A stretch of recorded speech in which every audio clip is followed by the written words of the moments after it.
Bismillahirrahmanirrahim. Assalamualaikum warahmatullahi wabarakatuh. Alhamdulillah, wassalatu wassalamu ala rasulillah wa ala alihi wa sahbihi wa man walah. Asyhadu an la ilaha illallah wahdahu la syarikalah wa asyhadu anna muhammadan abduhu wa rasuluhu la nabiyya ba'dah.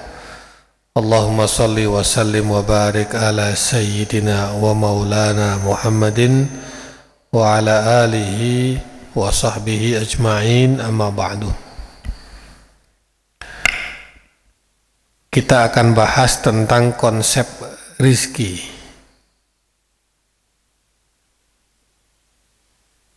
Bagaimana memahami rizki. Rizki itu berbeda dengan hasil usaha. Kalau ada orang bekerja atau jualan,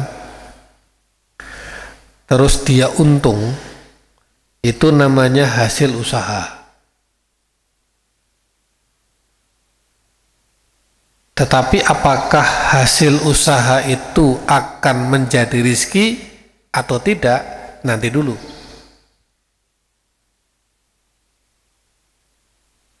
Ya, tidak semua hasil usaha itu menjadi rizki. Nah, kita akan bahas. Kita awali dari surat Al-Baqarah 168. A'udzu billahi minasyaitonir rajim. Bismillahirrahmanirrahim. Ya ayyuhan nas,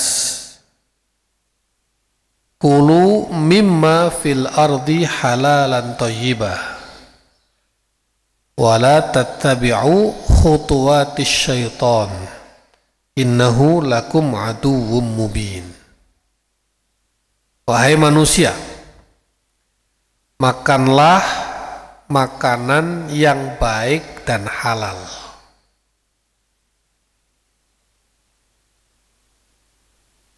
Dan janganlah kamu mengikuti langkah-langkah setan. Setan itu sungguh musuh yang amat nyata. Dalam Al-Quran itu ada banyak panggilan. Ini termasuk salah satu panggilan. Seruan. Ya ayyuhan nas, ya ayyuhalladzina amanu. Apa lagi? Ya ayyuhalladzina kafaru, ya ayyuhalladzina hadu, ya ayyuhar rusulu, ya ayyuhan nabiyyu. Jadi kalau ada kata ya itu namanya panggilan. Wahai, wahai, wahai, kan gitu. Nah, kalau ya ayuhan nas berarti panggilannya, seruannya itu berupa umum. Anas umum, manusia. Mau dia mukmin, mau dia kafir, mau dia itu orang besar, mau dia orang kecil, anak-anak, bayi, mbah-mbah, itu semua dipanggilnya dengan ya ayuhan nas.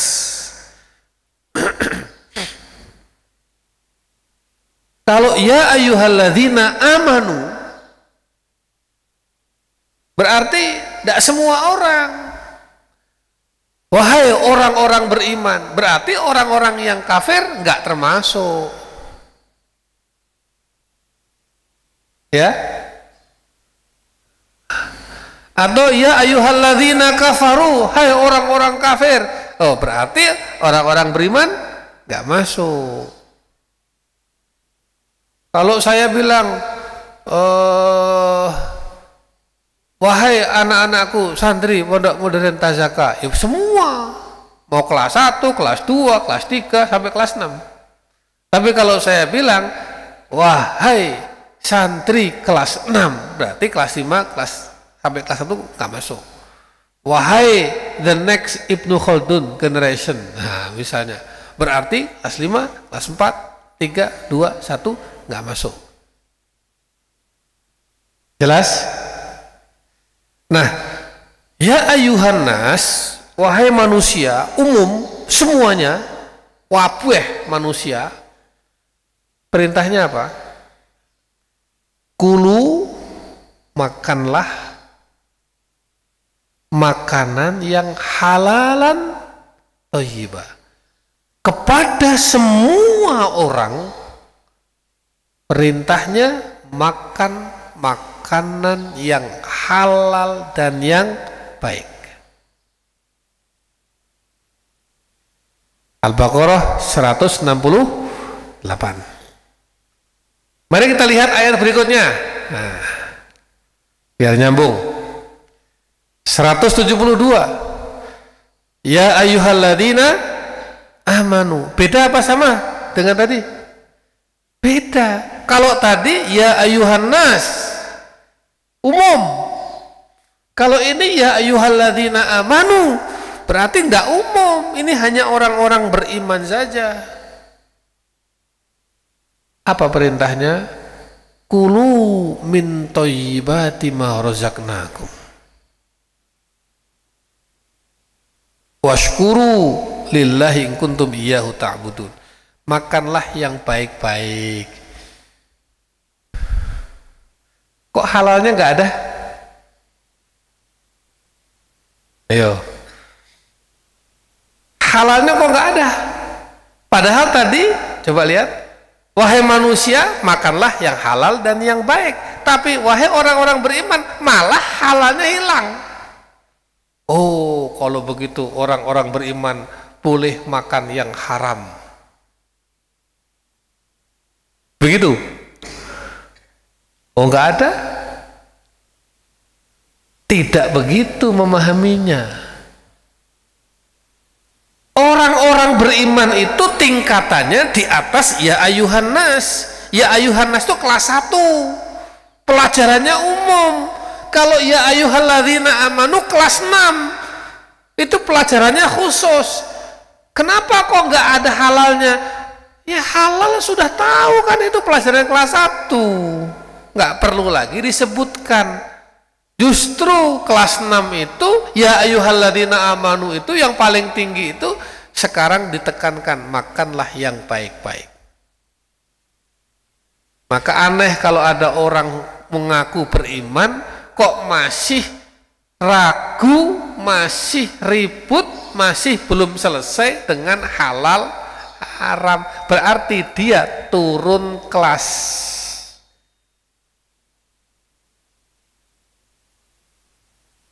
Dia turun kelas menjadi ya ayuhan nas. Ini kayaknya lebih dari 10 kali saya bolan-balen ini, karena penting tema ini.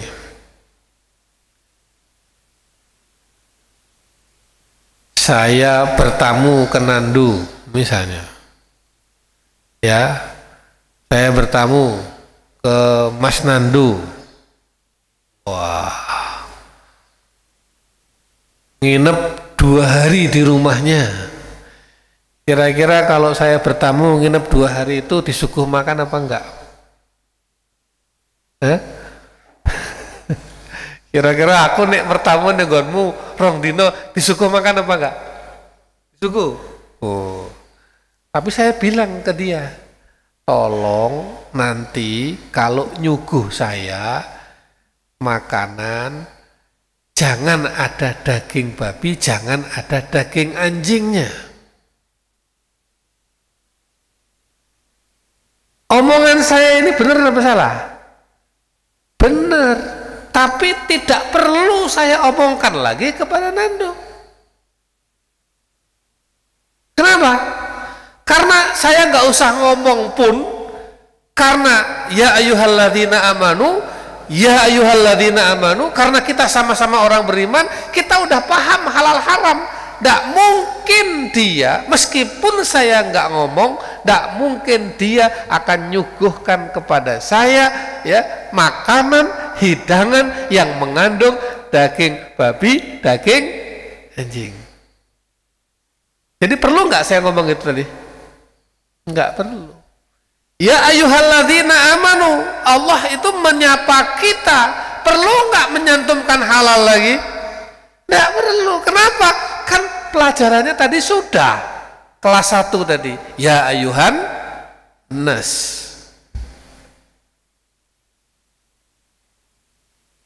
Jelas? Ini uslubul Quran. Inilah sistematika redaksi Al-Quran yang amat sangat indah. Bayangkan Allah ya, menyimpan kata halal dalam perintah ini kepada orang-orang beriman. Tapi 3 ayat sebelumnya 162 Allah memunculkan kata halal dan thayyib kepada ya ayyuhan nas. Kenapa?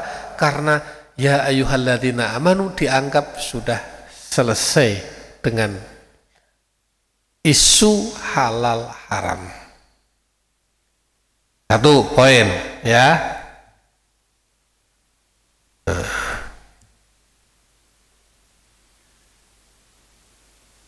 Berikutnya Al-Mu'minun ayat 51. Coba perhatikan lagi ayat ini. Beda lagi ayatnya. Ya ayyuhar rusulu. Berarti semakin khusus lagi. Tadi ya ayyuhan nas umum. Mengerucut. Ya ayyuhalladzina amanu. Berarti enggak semua. Ya ayyuhalladzina amanu ngerucut lagi. Ya ayyuhar rusulu. Berarti hanya rasul-rasul saja. Kita nggak termasuk ini karena ya ayyuhar rusulu. Apa perintahnya? Kulu minat thayyibat. Makanlah yang baik-baik. Sudah tidak ada lagi halalnya. Karena apa? Sudah otomatis itu menjadi apa? Pengetahuan dan pengamalan kita.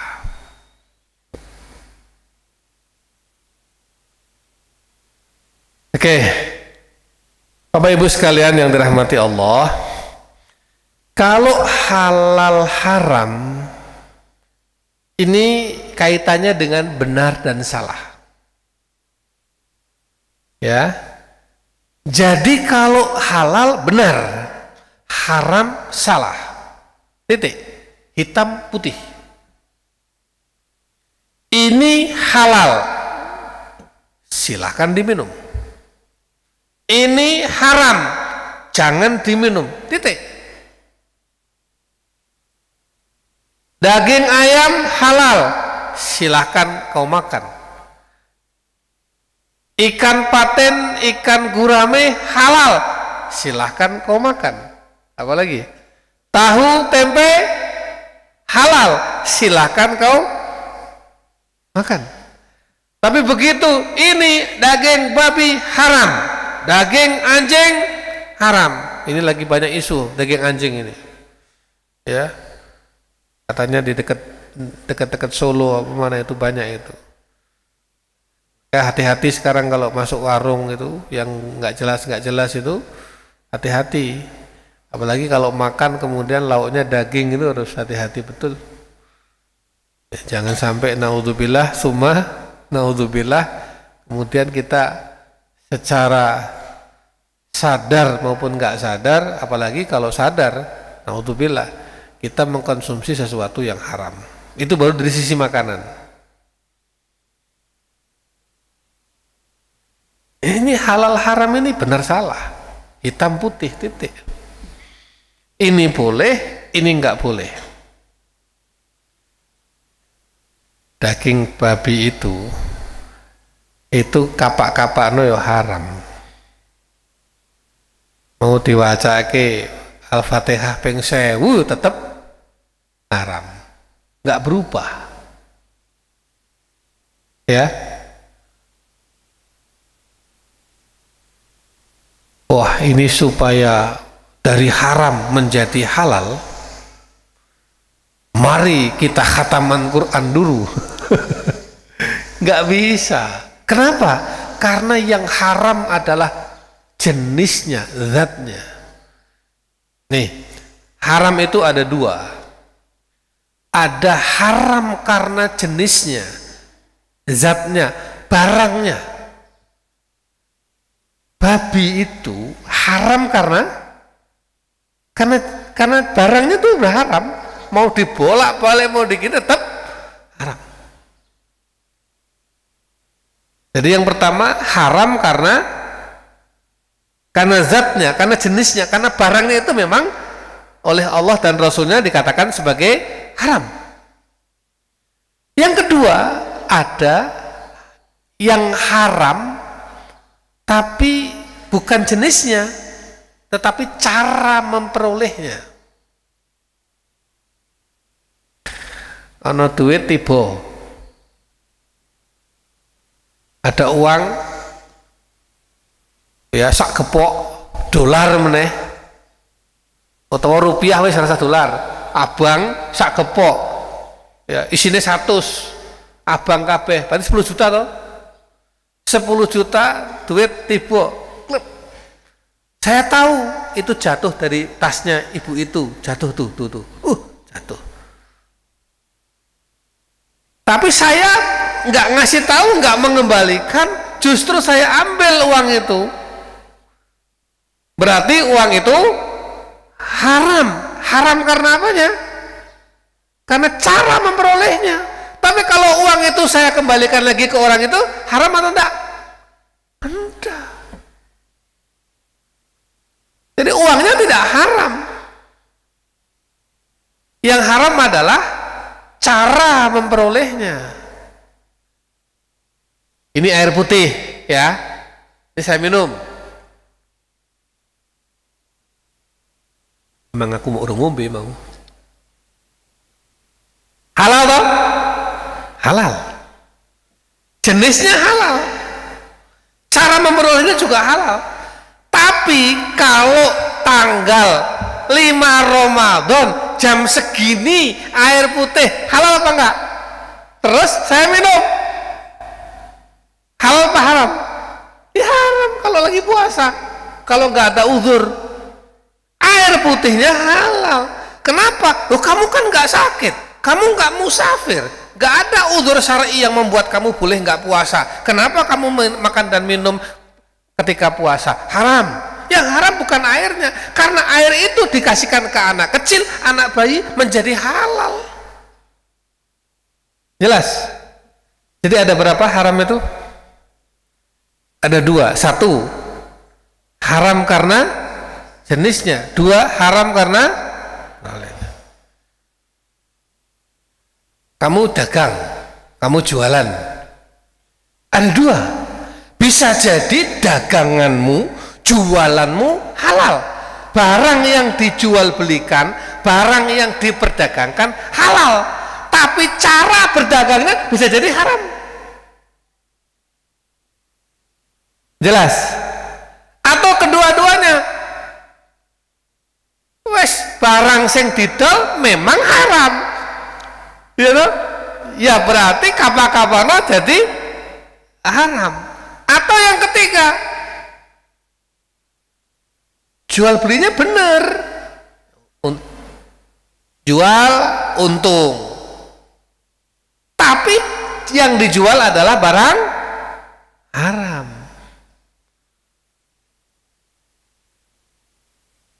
Paham ya? Jadi kalau halal haram itu benar salah.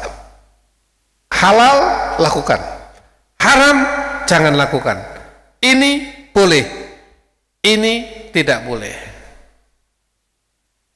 Nah saya ini ono pemilu wong ngei duit itu haram atau halal? Ayo.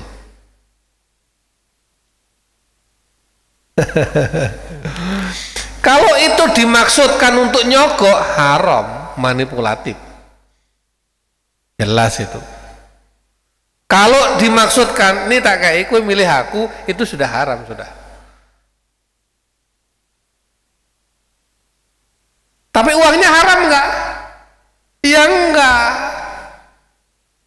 Kalau disedekahkan dengan cara yang biasa, enggak ada hubungannya. Dan sekarang ini banyak orang baik dadakan. Yang bian-bian ini yang di gitu loh. Kok baru saiki nggak bagi-bagi duit? Lambian selama ini tuh di mana? diteni engko bar kuwi bagi-bagi duit merah mesti ora bar lalen.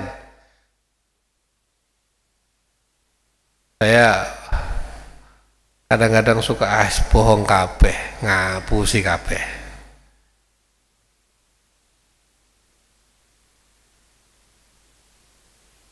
Ya, itu halal dan haram. Ada toyib, tadi kan halal dan toyib. Kalau toyib itu baik buruk, bukan soal salah benar. Contoh, ini minuman air putih nggak pakai gula, ini halal dan toyib.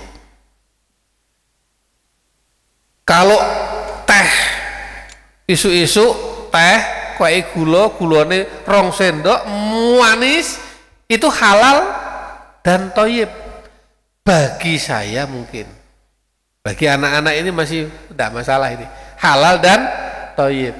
Tapi siapa yang di diabetes sini ngacung? Bagi yang punya sakit diabetes misalnya, ini halal tetapi tidak toyib. Di pondok ini ada lauk emping nggak? Nggak ada. Lauk apa lagi? Telur ada? Telur ada. Ayam ada? Ada seminggu sekali. Ikan? Ada seminggu sekali. Kalau haflah kambing, itu kalau Idul Adha berapa hari makan kambing? Belak-belak itu, pagi, siang, sore makan kambing berapa hari itu? Gak habis-habis. Daging kambing itu bisa jadi halal dan toyib bagi seseorang, tapi belum tentu halal, belum tentu toyib bagi orang lain. Jadi kalau toyib itu kaitannya individual, gitu loh. Saya dagang mobil lancar, payu, berkah, laris, wah cocok, berarti halal dan toyib. Tapi ono wong dagang mobil rugi terus, ora tau bati.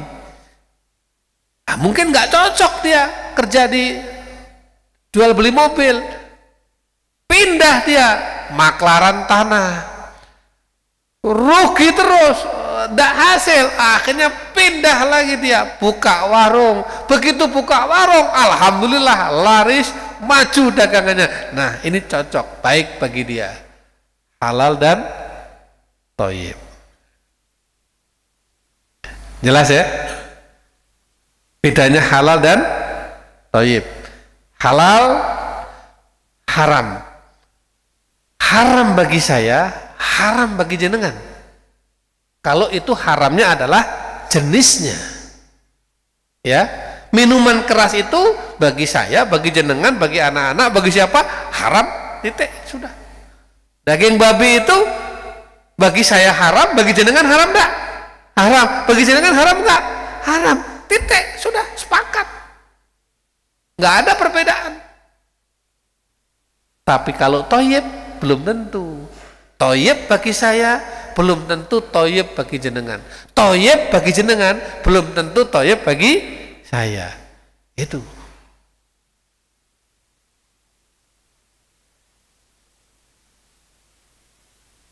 Ini ibu-ibu ada yang jualan warung ya, makan ya, saya lihat itu. Di warung makan itu menunya banyak sekali. Ya. Itu blimbing apa itu? Nah, blimbingan, terus itu soto Mbah Fatimah, siapa lagi? Bu Asyanti, itu banyak kan. Itu kan kalau kita masuk rumah makannya kan, warungnya itu kan menunya banyak kan. Itu halal kabeh itu. Jelas itu halal kabeh. Masalahnya tinggal kalian pilih mana yang toyib, mana yang tidak. Nek sing mlebu warung umure swidak 5 70, milih-milih ini. Nah, ini akhirnya sayur. Minumnya air putih saja. Iya kan? Padahal daftar menu minuman banyak sekali, tapi milihnya air putih. Kenapa? Karena toyib bagi dia. Kalau halalnya sudah jelas. Beda dengan anak-anak ini, mlebu warung nek perlu kabeh lauk siji-siji. Kenapa? Bagi dia halal dan toyib. Habis minum es teh, jus alpukat, jus jeruk, jus duren, campur aduk. Kenapa? Alhamdulillah toyib semuanya. Jelas? Ya. Nah,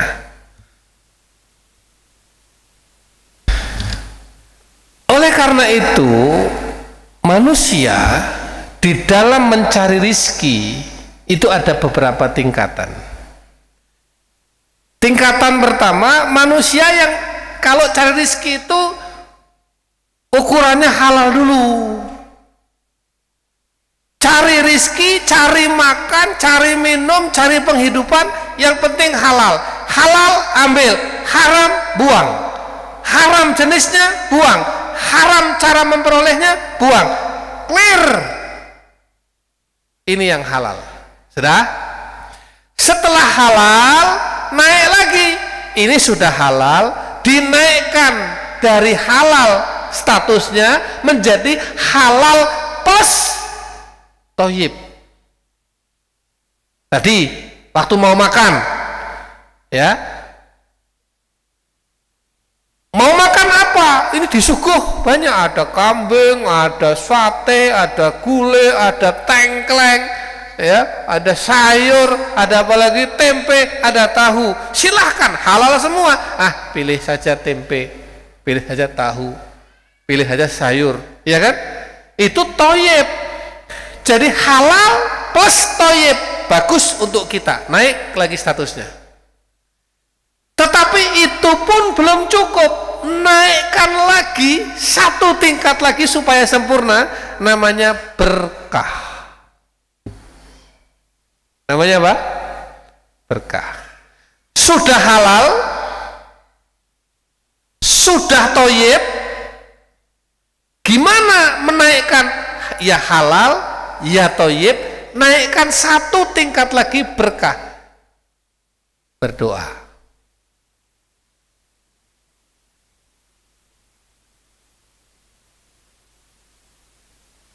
Air putih halal, toyib.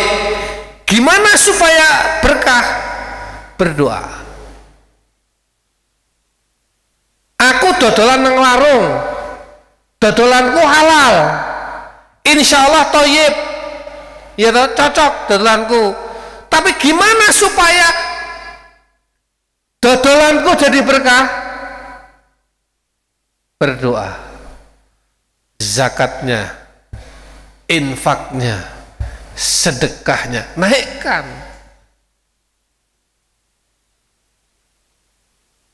Maklaranku halal, wong barang yang tak maklari halal kok, ya, bukan barang curian.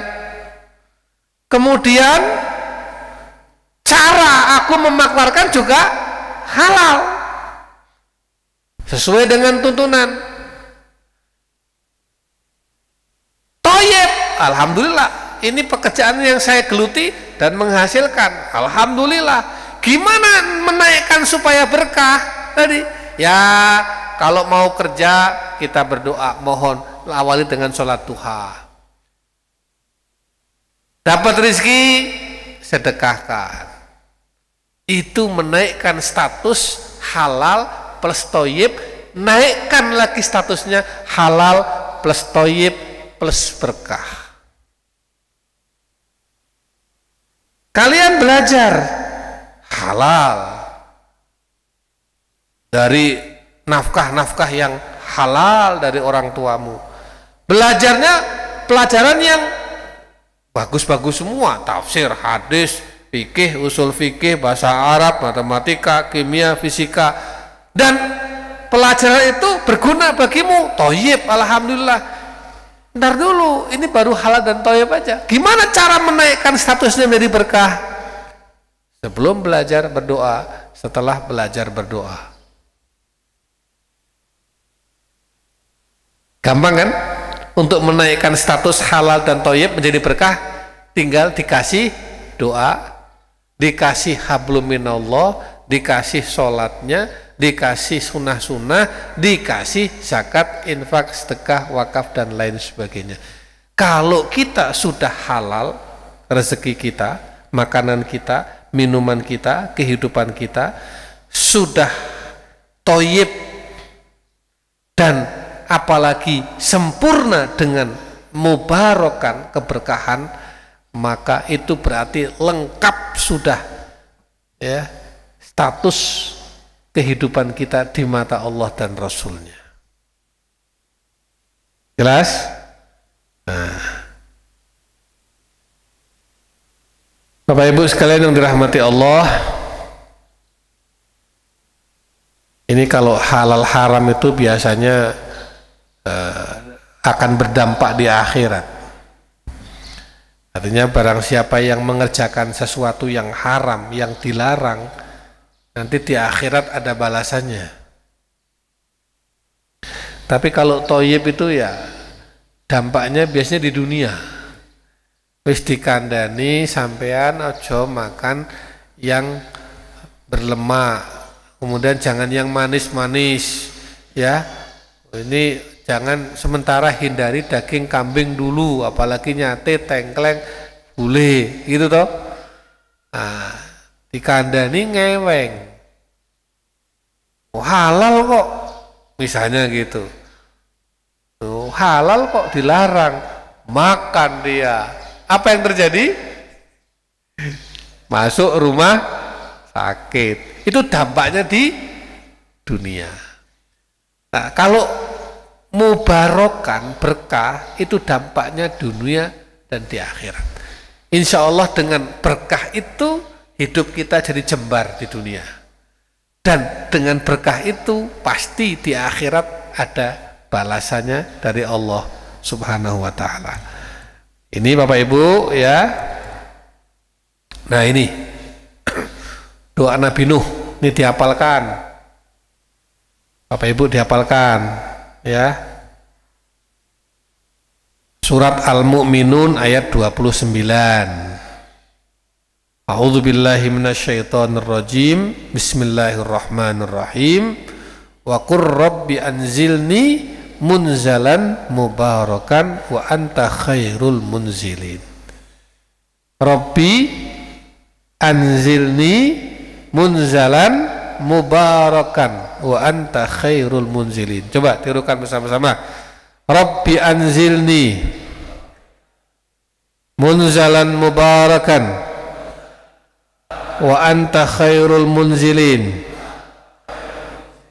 Rabbi anzilni munzalan mubarakan wa anta khairul munzilin.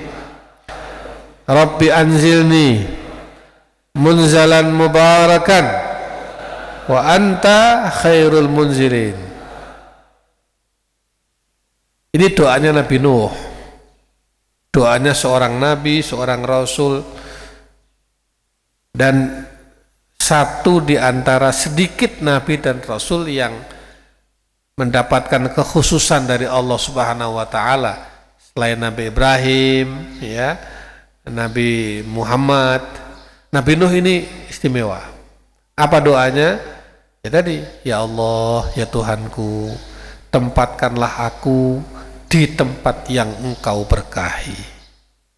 Sesungguhnya Engkaulah sebaik-baik yang memberi tempat. Coba doanya kan indah sekali. Tempatkanlah aku di tempat yang Engkau berkahi.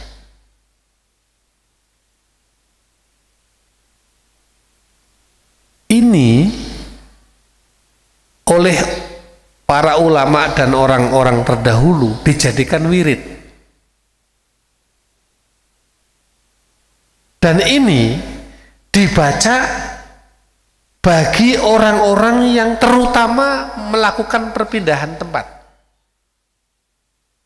Kantornya pindah. Ada kan yang dipindah-pindah kantornya?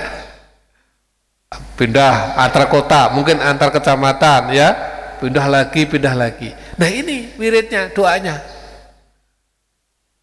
Supaya apa? Di kantor lama dia diberkahi, pindah ke kantor baru itu mohon supaya di kantor baru juga diberkahi.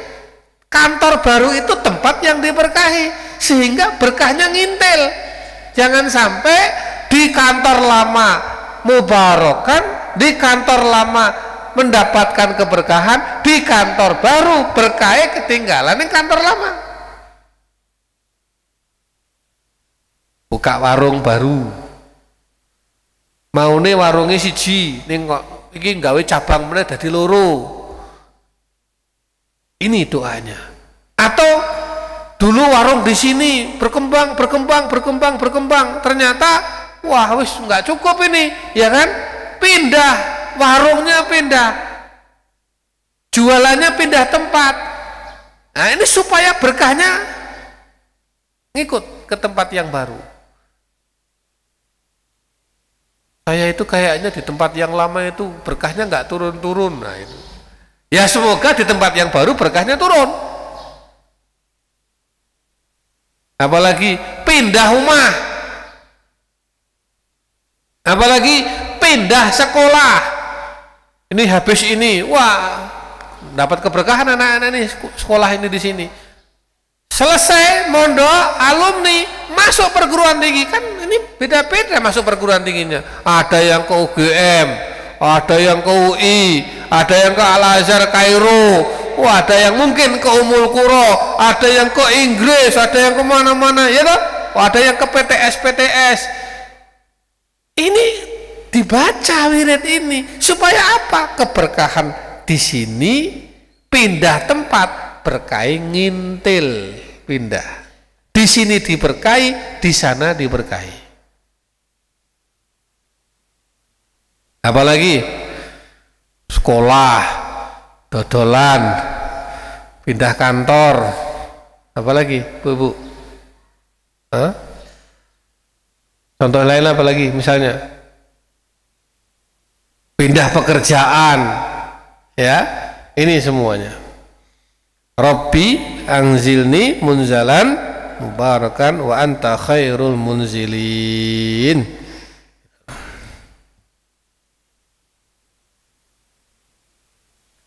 Ya, saya kira ini poin-poin penting, pokok-pokok penting terkait dengan konsep rizki, konsep mencari penghidupan. Halal, pastikan semuanya halal. Naikkan lagi statusnya halal dan thayyib, naikkan lagi statusnya halal, thayyib dan berkah. Ini habis ini makan sego megono sarapan halal, insya Allah juga thayyib. Jangan cuma itu, jangan lupa baca doa supaya mubarak.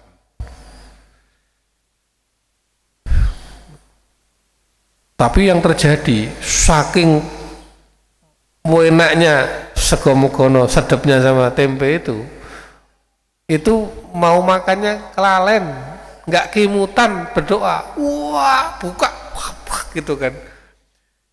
Ingat di tengah-tengah, mau rung maca donga, piye? Ndak apa-apa. Rasulullah sudah mengajarkan pada kita, ini anak-anak udah tak ajarkan hadisnya. Kalau lupa di tengah jalan, lagi makan, lupa di tengah-tengah makan, lupa bahwa kita belum berdoa, maka kita berdoa saat kita ingat. Bismillahi fi awwalihi wa akhirihi. Coba tirukan. Bismillahi fi awwalihi wa akhirihi. Dengan nama Allah di permulaannya atau di akhirnya. Sekarang pertanyaannya, nek kimutane wis entek resik. Makan sudah selesai, minum sudah selesai, gini, aduh mau rung maca donga kaya niki. Gimana solusinya? Tetap bismillahi fi awalihi wa akhiri, tetep maca senajan kimutane wis entek. Ustadz, lah kalau saya selama ini kualen terus, berarti berapa rapel yang harus saya baca? Ya, ya cukup dengan perbaiki sholat, itu menutup kekurangan-kekurangan kita, perbanyak membaca Al-Quran, perbanyak amalan-amalan sunnah yang lain, wirid, zikirnya, itu nutup yang kecil-kecil yang kurang-kurang begini, sehingga ini jadi berkah. Wis lebu mene urung dikai berkah, ya, hanya dapat enaknya saja, hanya dapat laditnya saja, hanya dapat lezatnya saja, tapi berkahnya ketinggalan, kimutan, wis rampung, ya nggak apa-apa, masukkan berkah bismillahi fi awalihi, ya itu.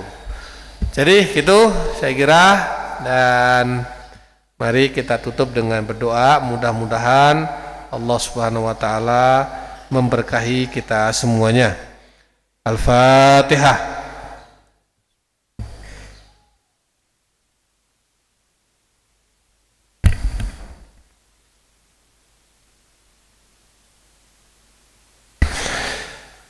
Bismillahirrahmanirrahim. Allahumma salli ala sayyidina Muhammad wa sallim wa radiyallahu tabaraka an kulli sahabati rasulillah walhamdulillahi rabbil alamin. Hamdan syakirin, hamdan na'imin, hamdan yuwafi ni'amahu yukafi'u mazidah.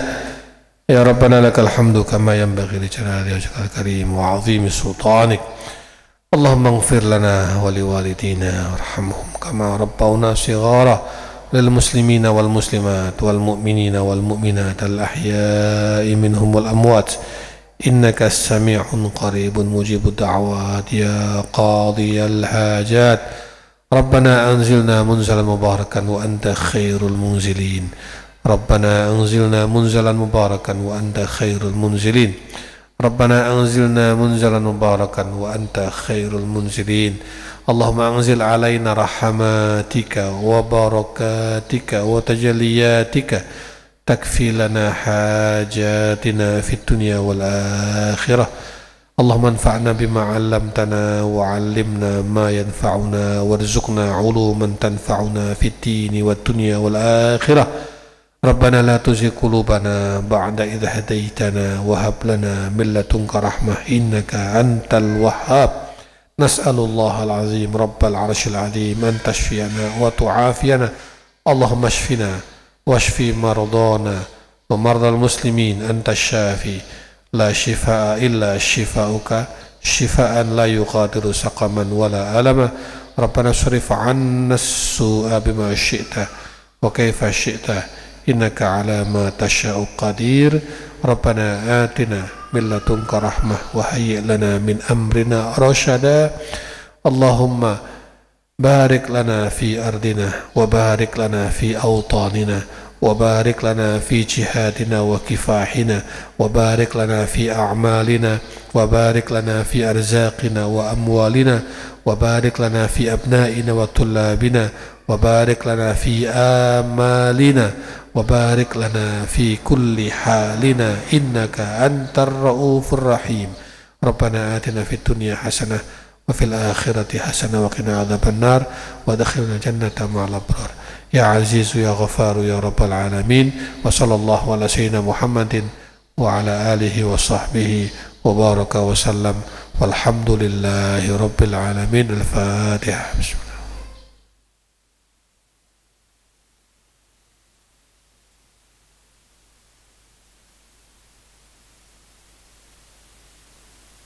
Mohon doanya, kita lagi bangun masjid dan gedung kelas. Gedung kelasnya mungkin sudah ada yang wakaf. Masjidnya ini yang masih kurang wakafnya. Di sebelah sana. Jadi kalau nanti masjid sana sudah jadi, nanti Ahad paginya kita pindah ke sana. Kegiatan-kegiatan kemasyarakatan di sana, guru-guru dan lain sebagainya, pembinaan-pembinaan dan wali santri apa semua, nanti sholatnya di sana, ya, ada banyak. Jadi ukurannya lebih kecil sedikit dari sini, kira-kira 15 kali 15 dalamnya itu sudah habis 1 miliar kurang lebih. Ini masih kurang kira-kira 1,2 atau 1,1 lah kurang lebih. Tinggal atap, terus keramik, terus ini tembok, kemudian jendela-jendela sama listrik, sound system.